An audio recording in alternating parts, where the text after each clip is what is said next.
Sri Lanka tour আরও বেশি প্রাণবন্ত ও আকর্ষণীয় হবে যদি এইটাকে আপনি প্রপারলি সাজিয়ে নিতে পারেন। এত এত সুন্দর জায়গার মধ্যে আপনি কোথায় কোথায় যাবেন তার একটা লিস্ট তৈরি করতে হবে। আর এই লিস্টের মধ্যে প্রথমের দিকে থাকবে, তার নাম হচ্ছে গাল্লে। বাংলাদেশের পর্যটকরা সাধারণত এই জায়গাটাতে আসে না। মিরিসা থেকে মাত্র ৩৫ কিলোমিটার দূরে এই গাল্লেতে আসলে আপনি শ্রীলঙ্কায় বসে ইউরোপের স্বাদ পাবেন। আজকের এই ভিডিওতে আমি শেয়ার করব গাল্লেতে আসার পরে আপনি কই কই যাবেন, গাল্লের শহরের কোন কোন জায়গাগুলো আপনার ঘোরার তালিকার মধ্যে থাকবে আর কিভাবে আপনি এই সময়টা পার করবেন। মিরিসা থেকে সকাল সকাল রওনা দিয়ে লোকাল বাসে করে আমরা যাচ্ছি গাল্লের উদ্দেশ্যে। মিরিসা থেকে গাল্লের দূরত্ব ৩৫ কিলোমিটার। আপনারা চাইলে ট্যাক্সি ক্যাবেও যেতে পারেন। বাসে করে আমাদের প্রতিজনার ভাড়া নিয়েছে ২৫০ রুপি করে। আর আপনারা যদি ট্যাক্সি ক্যাব বা এমনিতে গাড়ি নিয়ে যেতে চান তাহলে আপনাদের খরচ পড়বে ২ থেকে ৩,০০০ রুপি। বাসটা আমাদেরকে নামিয়ে দিল গাল্লে ফোর্ডের পাশেই। আর আমরা এখন একটা সিএনজি নিচ্ছি, যাচ্ছি আমাদের বুকিং করা হোটেলের দিকে। এগোড়া থেকে ওইও নামের একটা হোটেল আমি ১৫০০ টাকায় বুকিং করছি। তো ওইখানে গিয়ে ব্যাগপত্র রেখে আমরা খাবার দাবার খেয়ে আবার চলে আসবো এই গাল্লের ফোর্ট দেখার জন্য। খাবার দাবার নিয়ে খুব কষ্টে আছি। এই যে এখন এটা খাবো, ইগ পিজা, ১০০ রুপি দাম। তো এটা খাই। আর কি খাবা?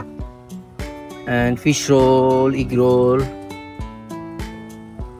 অনেক কিছু আছে। এই দেখেন, এটা হচ্ছে ইগ পিজা, দাম হচ্ছে ১০০ রুপি। এটা আজকে দুপুরের খাবার খাচ্ছি।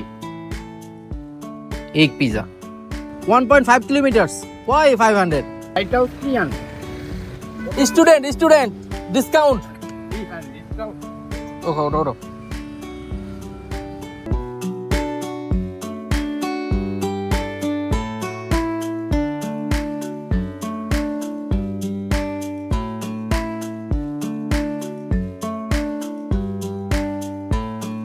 Okay, here. Oh. Here you can go in all of the there. Here the Dutch colony, British colony. You can see all inside the fort. You see. Look, Oh my God. all you can. This is all. Yeah, Oh, this is all great. inside. এখানে আসার পরে ভিতরে ঘোরার জন্য আপনারা নির্দিষ্ট কিছু CNG পাবেন, যেগুলো আপনাকে ২০০০ থেকে ৩০০০ রুপির বিনিময়ে পুরোটা জায়গা ঘুরিয়ে দেখাবে।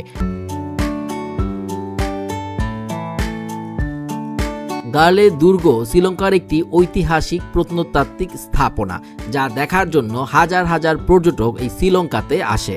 প্রথমের দিকে ১৫৮৮ সালে পর্তুগিজরা এই দুর্গটি নির্মাণ করেন। পরবর্তীতে ডাচ এবং ব্রিটিশরা এটাকে পুনর্নির্মাণ করেন।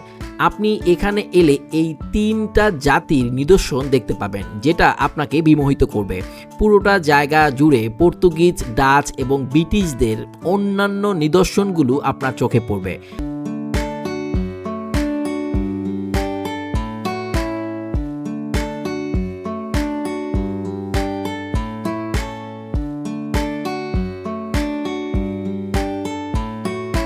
এই যে দেখেন, এগুলো কি দিয়ে বানানো হয়েছে? কোরাল, সাগরের, এই যে সাগরের কোরাল দিয়ে দিয়ে তারা এই পুরো ফোর্টটা বানাইছে। ইমাজিং। এই যে দেখেন, দেখছেন অবস্থা? সাগর থেকে উঠায় তারপরে এগুলা দিয়ে এই পুরো জায়গাটা বানানো হয়েছে। ও মাই গড।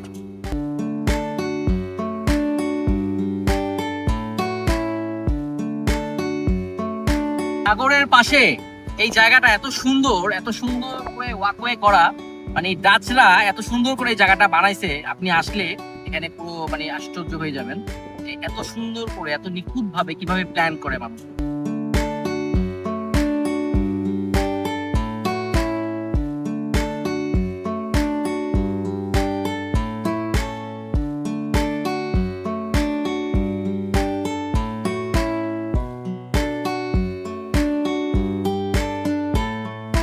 এখানে আসার প্ল্যান করলে অবশ্যই বিকেল বেলার সময়টাতে প্ল্যান করবেন। এই জায়গার সৌন্দর্য বিকেল বেলাতেই পারফেক্টলি আপনার চোখে ধরা পড়বে।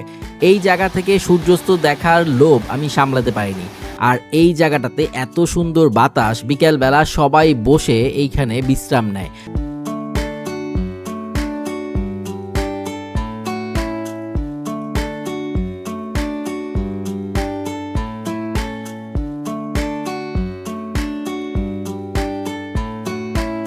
আমাদের চেহারা যে অবস্থা হয়েছে, আর কদিন পরে আমাদেরকে এখানকার মানুষজন শ্রীলঙ্কান হিসেবেই মনে করবে।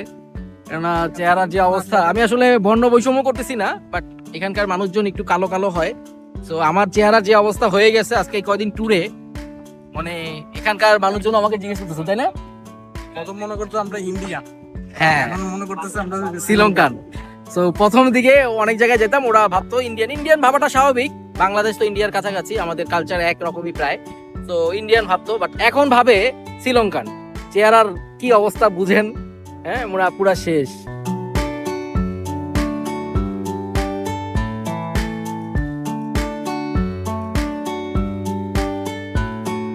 এই গলির ভিতরে ঢুকলে আপনার মনে হবে আপনি ডাচ কোনো অঙ্গরাজ্যে আছেন, এবং এত সুন্দর সুন্দর বিল্ডিং যে ওরা এতশো বছর আগে বানায় রাখছে। আর এখানে কিন্তু হোটেলও আছে, আপনারা চাইলে এখানে রুম নিয়ে থাকতে পারেন, তবে এখানকার হোটেলের দাম একটু কস্টলি। আর বাইরের দিকে মানে গালের বাস স্ট্যান্ডের কাছাকাছি ওইগুলোর দাম কম। তো এই জায়গায় যদি এই ভাইবে থাকতে চান তাহলে এখানে থাকতে পারেন রুম নিয়ে।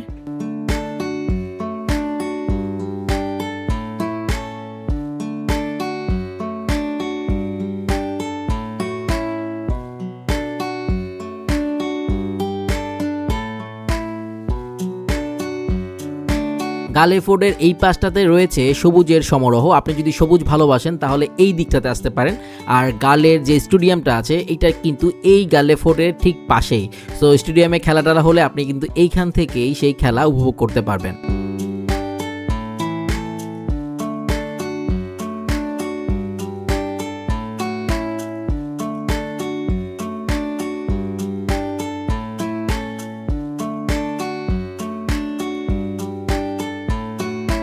গালে ফোর্ট ঘুরে আমার এক্সপিরিয়েন্স যতটুকু হলো তাতে বলতে পারি, আপনি যদি রিল্যাক্স একটা ট্যুর চান, যে আপনি একটা জায়গায় গিয়ে সেখানে বসে বসে সেই জায়গাটাকে উপভোগ করবেন, তাহলে এই গালে আপনার জন্য পারফেক্ট একটা জায়গা।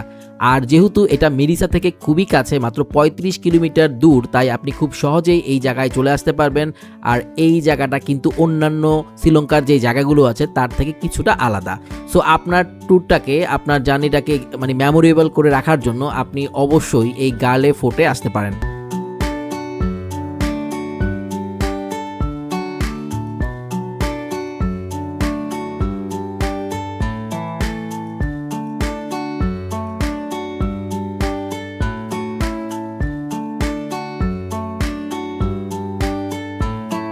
ডাল ডাল গ্রেট, থ্যাংক ইউ।